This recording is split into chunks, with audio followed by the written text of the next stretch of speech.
All right, good morning and welcome to the EQIP meeting. Uh, exciting meeting this morning, and a short meeting this morning, actually. This morning, we're going to do a little bit of a deeper dive into the Performance Year 2 reviews, and Jessica's going to do that for us this morning. I did want to mention, and I think Jessica will also touch on this as she kind of goes through the slides and drives the meeting this morning, that we are expecting shortly a new updated list of potential new bundles that will need a little bit of clinical work from PACEs. So if anybody is interested in working on a new specialty line or a new bundle, please reach out to us quickly.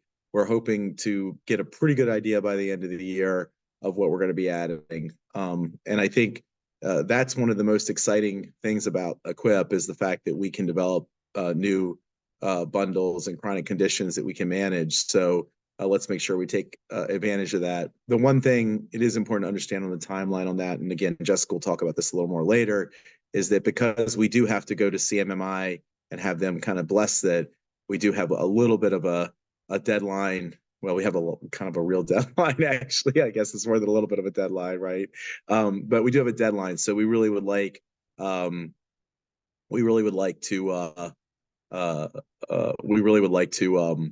to get ideas of what you'd like to work on, or if there's a specific specialty line or a specific bundle we'd like to know, so we can reach out to PACEs and say, hey, what do you have that's not quite developed, so we can get it in the queue. And really quickly, before I turn it over to Jessica, I was going to let Melanie from the Maryland Healthcare Commission talk about the Maryland Healthcare Commission grant for a second, because we do have slots and openings for that still for people who are who need value-based care 101. Melanie, do you want to give a quick pitch?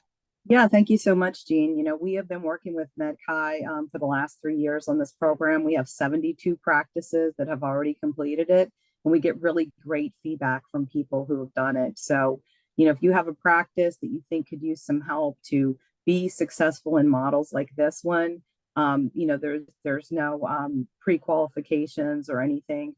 It really gives very customized support where they need it. And so just want to let you guys know that there's some spots open. So, you know, reach out to Jean or myself if you have a practice that would be interested. Thank you, Jean. And just for clarification, and I know most people on this call know this because we've said it before, right. The MHCC grant is different from the HSCRC grant. The HSCRC grant is specifically designed for people who have been struggling in the program. Maybe they haven't had savings in their first year, or people who need that additional help there. The MHCC grant is really cool because it gets you a practice assessment, and it gets you like value-based care 101, and it gets a practice ready to kind of step into value-based care. So for those of you who know practices who aren't quite there yet, or need that assessment to determine what they need to do so they can participate in one of the various value-based care programs. And I guess soon we're going to have even more to pick from, because we're going to have a head primary care, MD PCP, and then obviously EQIP continues to expand with more bundles. So there's going to be more choices. So the Maryland Healthcare Commission grant is really important for those practices. So that's really who's targeted with that one. All right. Thanks for that clarification, Jean. And I'll also add, it's a really good opportunity for entities that are brand new for PY4, because they were not eligible for like the EQIP specific grant. So people that are brand new to this value-based care world, I also echo that. I think it's a great opportunity to sort of start using the services that Melanie just outlined. Perfect. And that creates the perfect transition. We'll just go ahead and let you take over for the rest of the meeting, Jessica, and run everything. And everybody have a great Friday. Go ahead, Jessica. Thanks, Jean. So yeah, we do have a relatively quick meeting today. Mainly, we're touching on some additional analysis from PY2. We did some very brief results in the September meeting. The numbers sort of had just gotten released, so this is a little bit more in depth. We'll talk about what is happening between now and the end of the year as we prep for the start of PY4. And then, as Jean mentioned, we're trying to plug all of the development that's going to be happening for calendar year 2026 or PY5, because we really do need to start thinking about it now. And as crazy as it seems it's so far away, there are certainly some deadlines that are coming up. So I'm going to jump into the PY2 results. I do want to thank our colleagues at APT who did a bunch of this analysis for us, sort of that next layer down. We really appreciate their partnership on it. Some of this is going to be a little bit of a repeat from last meeting. We just want to sort of give the highlights and set the scene before we dive into some of the details.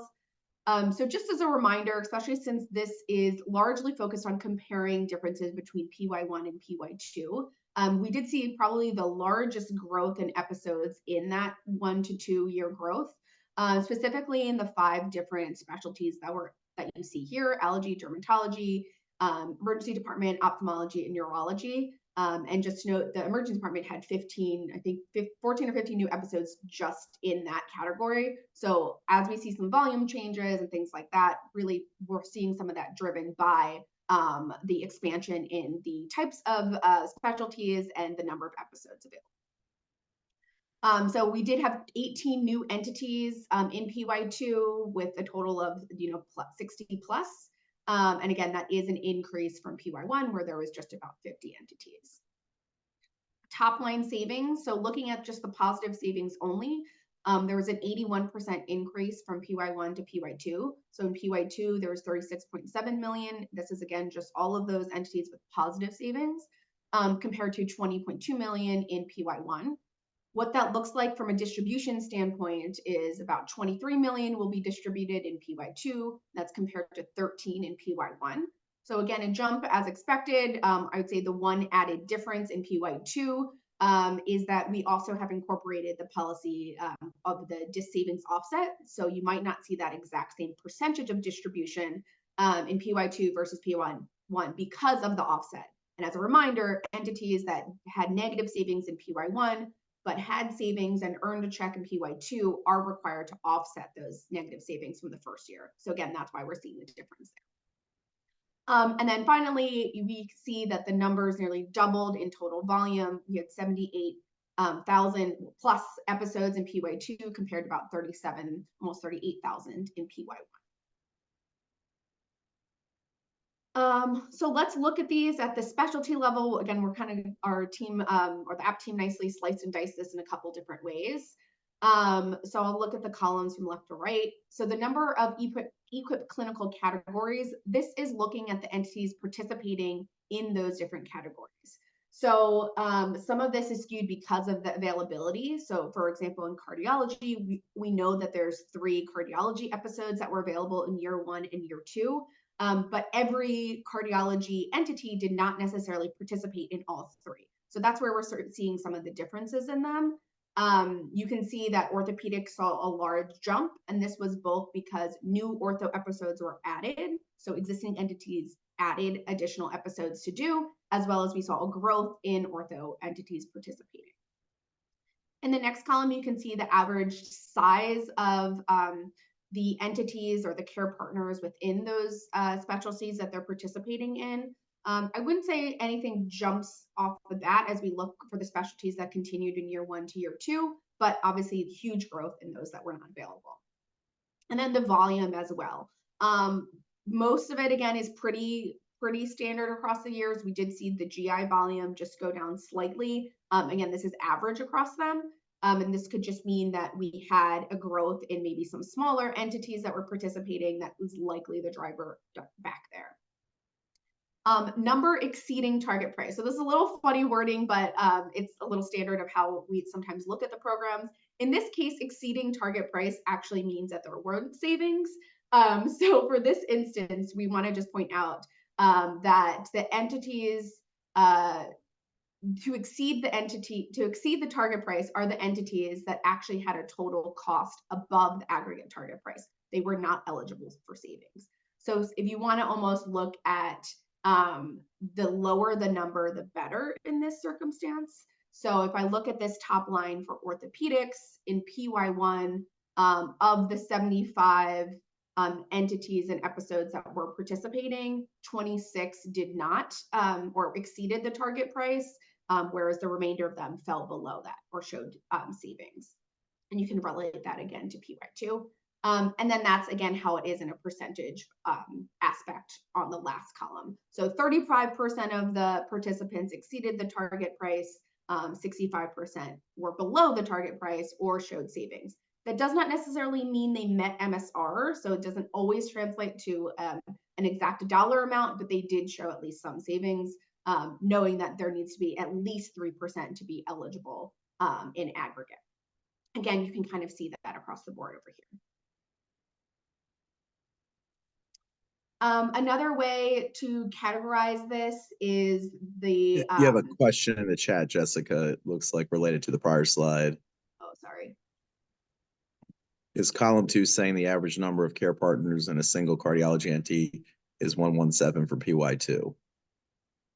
Yes, at the episode level. So again, we could have entity number 1 doing pacemakers and they have X number of care partners. And entity number 2 is not doing the pacemaker episode, they're doing the cabbage episode, and they would have a different one. So it's aggregated across them. It's not like a 1-to-1 ratio, knowing again that not every cardiology entity is doing all 3. They could do 1, another one could do 2 of them, things like that. So it's looking at across all of the different almost entity episode aggregates, what is the average that you're seeing there? And then Jessica, Jennifer asked, how is the clinical category in the first column defined? So it's essentially by episode, by entity. So I'll just give an example. Entity number 1 is doing a knee replacement and hip replacement and knee arthroscopy.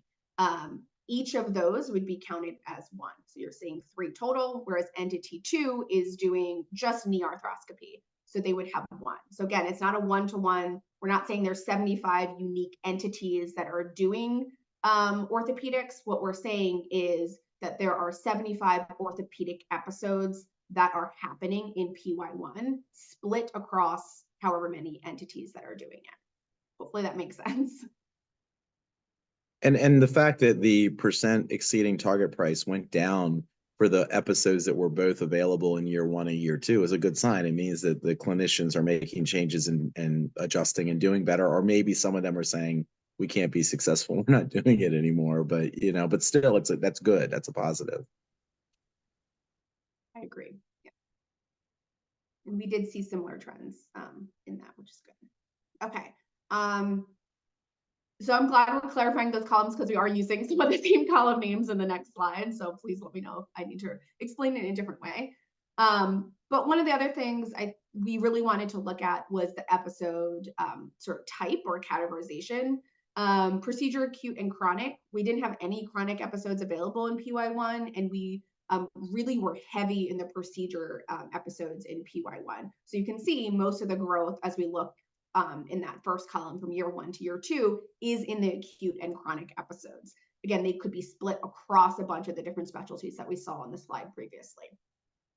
And again, the average size, the ones we saw a big jump in acute for a procedure, you're seeing it about the same. And then of course, chronic is brand new for this year. And same for the volume. Obviously, this mainly is attributed to net new episodes being added. So the acute having that big jump from an average of 59 to 200 plus is because there weren't a ton of acute episodes available. And then as we look at those that exceeded the target price, again, lower is better. Overall in the procedure, and this highlights what we saw on the first slide, you're seeing more people that are below the target price or showing some type of savings in the procedure categories. That follows the trend we saw in year 1. Acute, I would say there isn't anything significant about this, but given the a number of net new episodes that were added, I actually think it's pretty good that we stayed about on par since it was the first year for many entities even participating or trying out some of them. And then chronic is right in the middle. We don't really have a good something to compare it there for, but it doesn't seem necessarily completely off from what we're seeing in the averages across the different types of categorizations. I am seeing one question: does exceeding target price mean that the entity is billing more than average? So I wouldn't say it's average because each entity has their own target price set based off of their own historical data. So one target price for an entity A is going to be different than the target price for entity B. What that column is saying is in 2023, were the sum of all of the claims for that episode above or below the inflated amount for 2019? So I wouldn't say average is part of this calculation, mainly because, again, the way that EQIP works is you're trying to beat yourself or your historical self for your entity.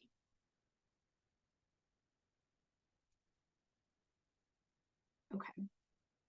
And the other way of looking at this, sorry, slide's not, there we go, is last year, we really saw a difference in size driving potential success or the amount of savings that we're seeing. You can see that in year one, and this is broken down into quartiles for year two. So that's why we're seeing 16 even across the board for year two, whereas a little bit of a different distribution for year one.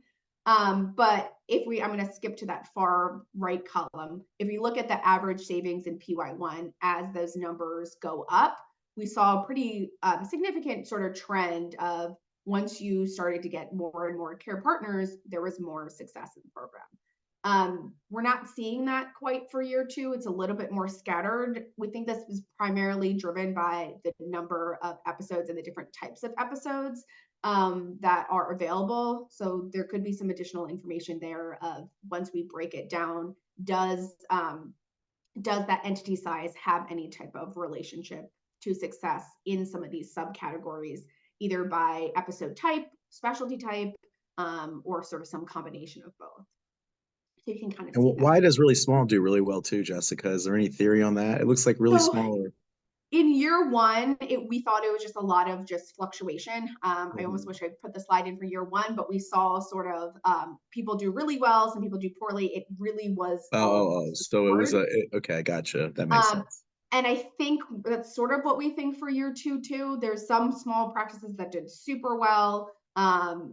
Just some natural variation there. We think we'd love to dig more into it and understand sort of what they're doing, especially if there's limited number of resources that they're able to put into it. Are there other methods that they've done to be successful? So yeah. Or the other thing could be that they're super focused. They're small and they're maybe doing one episode. So there's less fluctuation, whereas when you have these large groups that are doing many different episodes, they could see positive savings in one episode, negative savings in the other. And of course, we're looking at the results of everything aggregated together. So those are sort of the two initial hypotheses as we look at that. Okay. And again, this is mainly the next couple slides are just looking at the difference between year one and year two. And where some of the growth came, especially as we try to relate it to why some of these numbers are showing. Again, this isn't surprising. We saw that the largest growth was in emergency department episodes. There was the biggest area of specialty that we added for a total number of episodes, and obviously a large participation in that. So you can see that. And then again, the other big jump out from comparison to year one was the growth in ortho. I think there were 3 new episodes added for ortho in year one, but also there was a heavy recruitment and new entities joining that specialty. Whereas some of the other specialties in GI and cardiology, we sort of saw a flat rate comparison in year one and year two. And same for volume. So this is sort of what I mentioned a little bit earlier, just the number of acute episodes available compared to year one skyrocketed in year two. So that's really where the growth went. And then we didn't obviously have any type of chronic episodes in year one. So we also saw some growth there, but it does make up the smaller amount of those big number jumps from year one to year two. The other thing is the initial trigger place of service is something to look at. So you can see that for the most part in year one and year two, it was just ASC's outpatient hospital or the inpatient hospital. Each of those increased slightly. Again, not surprising, as we saw in year one, ED had a big spike because those episodes are only triggered when they happen in the ED. But then we also are seeing some that are office-based, and this has to do with mainly those chronic episodes that can be triggered in multiple setting types, and then others such a small number, so it's just aggregated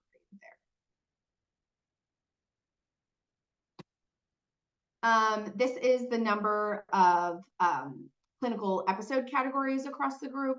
So you can see the growth we saw in orthopedics, and then obviously all the new ones or the new specialties that were added here. And big note there. And then the same for acute, chronic, and procedure. This is a driving factor of some of the changes that we saw on the other slide when we look at performance across them, the growth in acute, and then obviously the adding of chronic episodes. And then at the entity level, we thought it would be nice to sort of look at that trigger place of service. Are we seeing some changes that are not just related to specialty, but those participants in the program? I would say it sort of mirrored what we saw in the other slides, so nothing necessarily different in there. And seeing some growth in the different categories in year one and net new areas for year two. So I think that's all that we're doing here. We're always happy. I just want to put this out. Like, we do get a lot of requests of like, what are other people doing? Essentially, what are the things behind the numbers, the qualitative things behind here? If there is people that have, you know, a use case that they want to share or best practice or something that they found, we do think this venue is a really great way to share that. And I know that, you know, we've heard from other people that would love to listen to their peers about what's been successful. And we certainly hope that part of that is also pulled out when we talk about the practice transformation grant. We look at sort of best practices and other things of success factors. Okay. So that's all of year two. I will shift to year four. So a little bit about November, really should say November, December enrollment activities. So really there's 4 main things, I guess, that are happening. The first of which is we're still awaiting the PICOS results from CMS. We hope to have them within the next week or so. If a care partner falls off or does not pass the vetting from CMS, we will let you know. We will reach out to you. They will be removed from the program, but of course we will inform you of that. And then typically very, very late, like probably towards the end of December, we'll get the program integrity and law enforcement results from CMS. This number is even smaller. In prior years, we're talking about this affecting like 1 or 2 type of care partners. But again, should it impact your entity, we will inform you and let you know. The other thing that's going on is continuing audit and EQIP continuity. So just as a reminder, whenever there is a change to your care partner list or the episode list, all of that can impact eligibility at the episode level, but also if your entity is defined as a continuous entity, meaning that the composite of the MPIs were similar from the last year to this year, or if enough changes have been made, your entity would be identified as a new entity and assigned a new ID. We do have quite a few this year that we've notified. So again, you will hear from us. If it doesn't impact you, you won't hear from us. But I just do want to emphasize, we get people asking for some changes and we're trying to be as accommodating as possible within this, but it does have sort of downstream impacts when it comes to, you know, claim threshold eligibility or even eligibility at the individual episode level. So we will keep you informed, but just know that essentially there's a couple of different auditing processes that happen. And we try not to do them one-off. We try to batch them, you know, as a bunch of changes get in. So you will hear from us if this does impact you. And then the big one is care partner arrangements. So all entities should have gotten an email from the EQIP inbox with a link to a share drive where they can access their care partner arrangements for their entity. If for some reason you didn't, please email us. We can look into it. But just as a reminder, all care partners are required to sign an individual care partner arrangement. These have been pre-populated with your entity ID and name, your lead care partner, your payment remission, as well as the individual's first name, last name, and NPI. So that's all there for you. We do ask that you return it via email to equip@umm.edu. And just a reminder that we do need all pages. I believe there's like 13 pages total. We do need all of them. Just simply sending the signature page won't suffice since there is important information that's listed above it. So please send and return that. We're asking for the deadline to be by Friday, 13th, so just about 4 weeks from now. We will start sending weekly emails to each of the entities, letting them know what percentage of care partners have been received. I will want to note that it does take a couple business days from the time that you've sent the email for it to be, checked for completeness, for it to be saved, and all of the things that need to happen on the back end.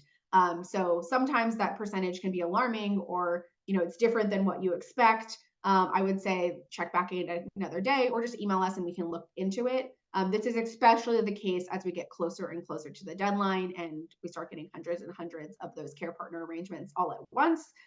So it does take a couple business days, but we'll try to keep you as up to date. Like I said, at least a weekly email, maybe even more than that as we get closer to that deadline. Any questions from a policy standpoint, please send to the EQIP inbox at crisphealth.org.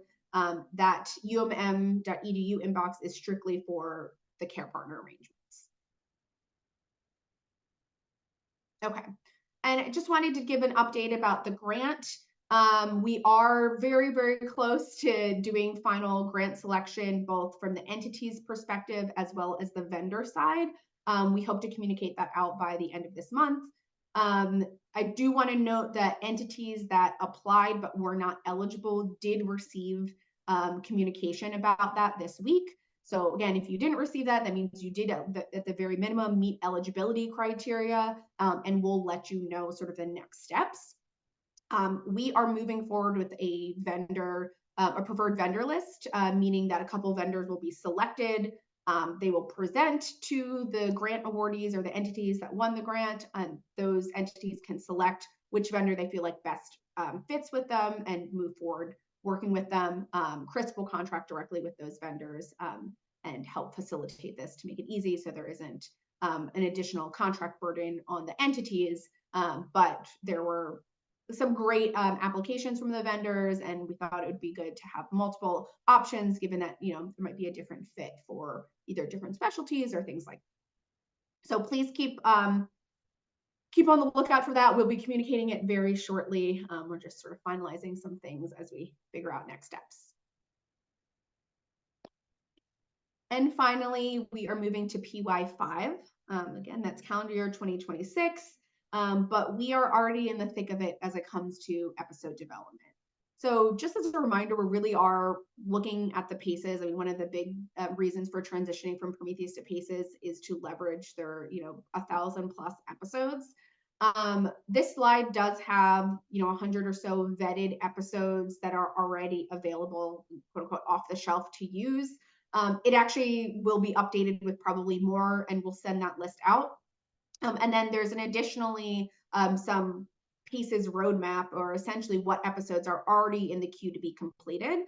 Those are also ones that we believe would be relatively easy to add and meet our deadlines for the next year. But we also, all of the different clinical categories that PACEs has is an option, and we'd like to discuss that. Some of them may require an additional time from a clinical expert. Again, there would be a little bit of a different of a burden on an individual if they would like to move forward with it. So as mentioned, we're committed to working with essentially all interested stakeholders. We've heard a little bit from like allergy, renal, I think GI for a couple areas. So please let us know. Essentially, when you're thinking of dates and timeline, we really need to know by the end of this calendar year exactly the who and the what. So essentially, what clinical chapters are you interested in, and who is our clinical expert? Sort of at the very minimum, and some of this we already have, is your name, specialty, your practice, and again, those episodes of interest. The idea of that is for us to have a list of partners that we know we're going to work with. So really starting right in January, we want to have that initial kickoff meeting to make sure that we're on a path to get this all accomplished before the start of the next year. Well, actually, way before the start of the next year, in that sort of March, April timeline. And as mentioned, some of these may be really simple, small verifications. Others can require quite a bit of work. And we rely and really thanked our clinical partners last year who created new behavioral health episodes and validated some of the ortho episodes as they were rolled out this year.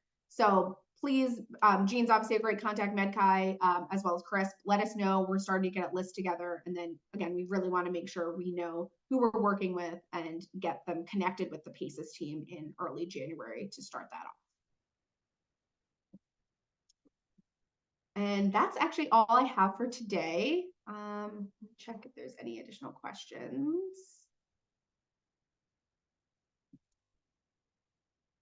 Sorry, too many questions coming in to keep up for it. The practice transformation grant, just as a reminder, this grant was something that was rolled out during the enrollment period, so January to August, and it was for entities that were participating in either years 1, 2, or 3 that had not yet realized savings. They could apply for a grant to essentially allow additional resources to help them be successful in the program. So we already have our list of entities that have applied. We are just finalizing, and we'll communicate those that have been selected. The next quarter data release, yes, that is set to be released on Friday, the 6th, December 6th. I apologize if I got that date right, but that first Friday in December is the next quarter of data release.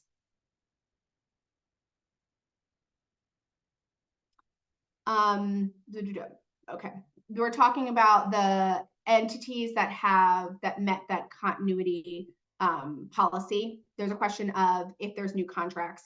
So we have communicated out to all of the entities that were assigned a new ID. They should have all of it in there. I think I received one email this morning that there was one entity that was missing contracts, but as far as I know, the rest of the entities all have received contracts with their new name.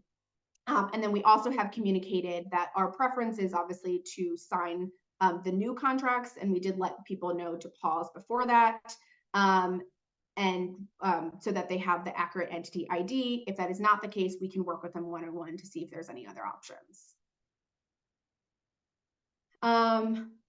Is there anyone who has heard a timeframe on payment for cost savings?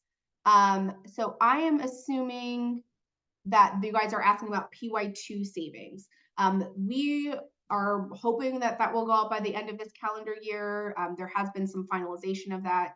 So hopefully soon we will let entities know when it will go out, but it is sort of in the finalization steps of that. I think that's what Ashley, you were asking, and Catherine as well.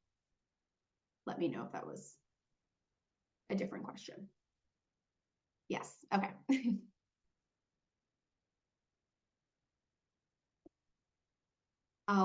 Seemed like a lot of questions this morning, so I'll leave it open, which is good because we obviously have plenty of time. It was a short meeting for some of the prepared content.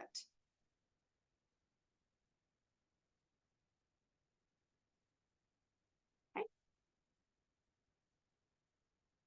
Well, I'm seeing it slow down, so I think we can end the meeting early. Jean, unless you have any, closing remarks or anything else to add, we'll give people some time back. And yes, the slides will be emailed out, and this meeting is also recorded and posted on both the MedChi and CREST website. So hopefully it'll be available for those that weren't able to make it. Thanks, Jessica. Jean had to hop off, but yes, I will be sending out the slides after. Okay, sounds great. And then I don't think we have this series scheduled for next calendar year, but we will not be meeting in December. Typically it's every other month. So we will discuss that with MedChi and probably start sending out calendar invites for 2025. So thanks everyone, appreciate it. Have a good rest of your day. Thanks, Jessica.